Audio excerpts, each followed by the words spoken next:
welcome to Ichabots. This is a video we're doing on a major prop repair. It's a bit longer than a 5-minute fix. The prop we are going to repair, that's now been repaired. Actually, this video was shot October 2022, but we thought it was pretty relevant. This is a TV in a tree, and it plays a latent vision type of a puzzle. But the problem we had was originally, to make it look really cool, we had actually spray foam insulated the monitor into the tree, and then the monitor died. So we had to cut it out, and we actually repaired it once, where we cut it out, put it back in, re-spray foamed it, repainted it, and then it broke again. So at that point we figured, let's not do this again, so let's put a nice frame around it. This is a video of putting the frame around it and replacing the TV. Hope you enjoy it. Thank you. Okay, so this is the repair of the TV in the tree. You can see my trusty white build card in the background with all the tools on it. The monitor that was in this tree, this is actually the second time it stopped working. The first time we did spray foam it. This time we're building a frame for it to make it easier to get at. Okay, so the video monitors we use at Ichabots are the inexpensive Value Village type. You can usually pick them up for about $5 or $6. You just have to make sure on the bottom, they usually don't have HDMI inputs, but you can get this, I think it's called DVI input, and it's the one with the little horizontal slot there. You can use DB9, but Raspberry Pis don't take them. Just use this adapter, and it just goes from HDMI to the DVI input, and you can use a Raspberry Pi. Okay, so you're going to want to measure your monitor. Make sure you make your frame just a little bit bigger, probably at about an 1/8 inch to a 1/4 inch on each side. When you're cutting the material, just make sure you measure once and cut twice, because material is pretty expensive.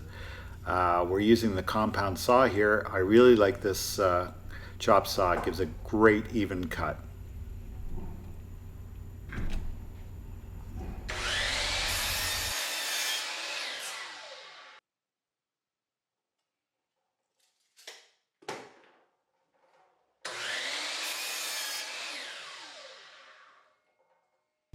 Okay, this is the part of the video where I sort of may have learned a lesson.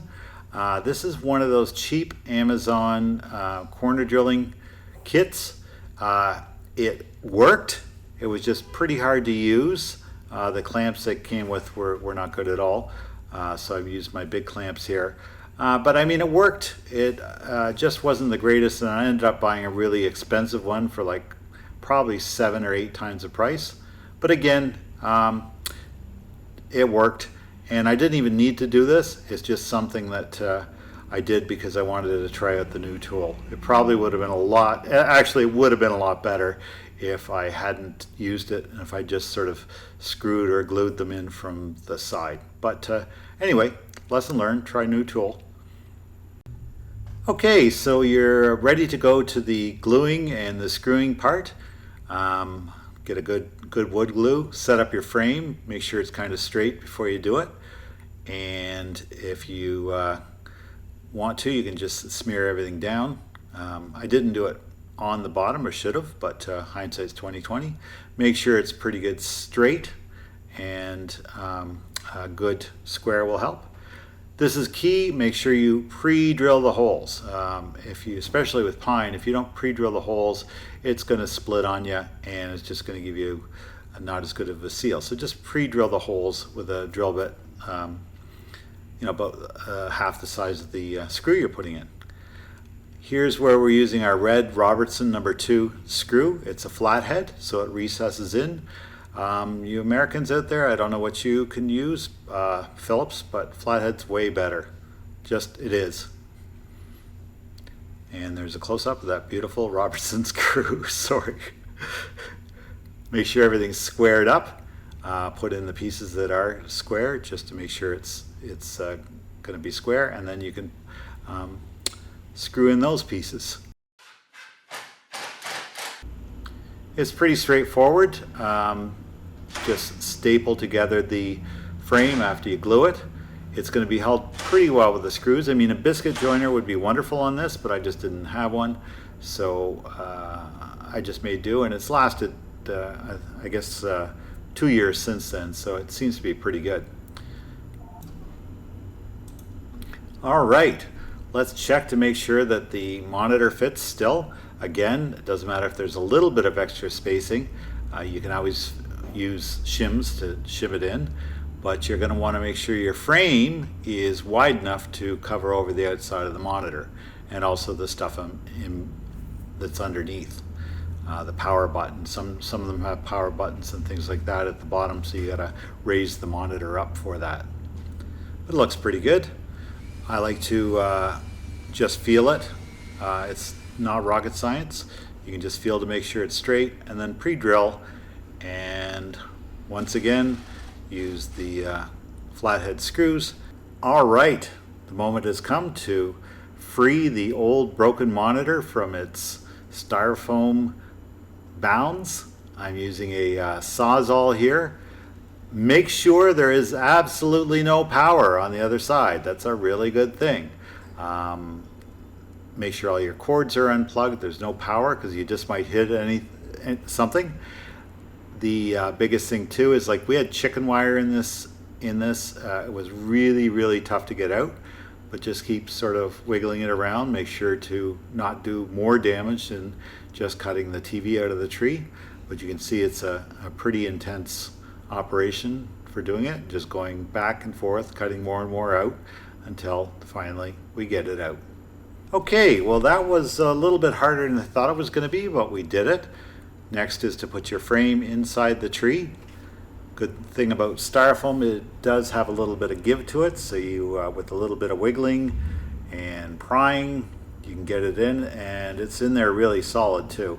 Once you get it in there and spray foam on the outside, it's going to be there pretty permanently. So that's a good thing about doing it this way, but there is some places where you can screw it to the 2x4 frame of the tree inside as well. And now it's just time to add the monitor to the tree. Make sure it fits in there after all the squishing you did to get it in. The main thing is to make sure it turns on, or you're not actually pressing some buttons. You can see I got a spacer here. Also, these buttons light up, so I'm putting electrical tape over it to hide the glare of the buttons lighting up from the outside. All right, we're getting really near the end.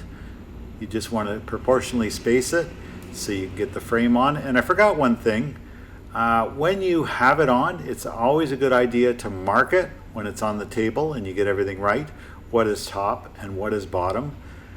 I obviously didn't, because when I went to go put it in, the holes didn't line up with where I had pre-drilled them.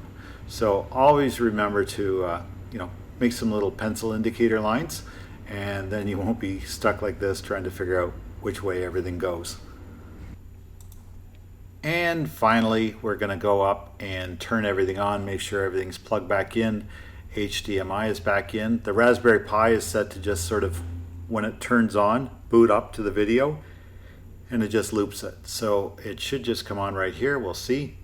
And next we're going to take the frame off. We don't show it, take the frame off, stain it, use a Cricut, and put the lettering around the outside for the clue, and do a little bit of spray foam and paint touch up around the outside, but pretty well then everything should be good. Okay, so I hope you enjoyed that video on just sort of the different techniques that we go through on repairing a major prop. Stay tuned, like and subscribe, because we got more videos coming up. We've got more major repairs, more 5-minute fixes, and then we're going to add another thing called Ask a Staffer. So we're going to ask the staff just some random questions. What's your favorite thing about working in an escape room, least favorite type things, and it'll sort of give a little insight into what it takes to work here. And just hope you enjoy it. Thanks. Bye.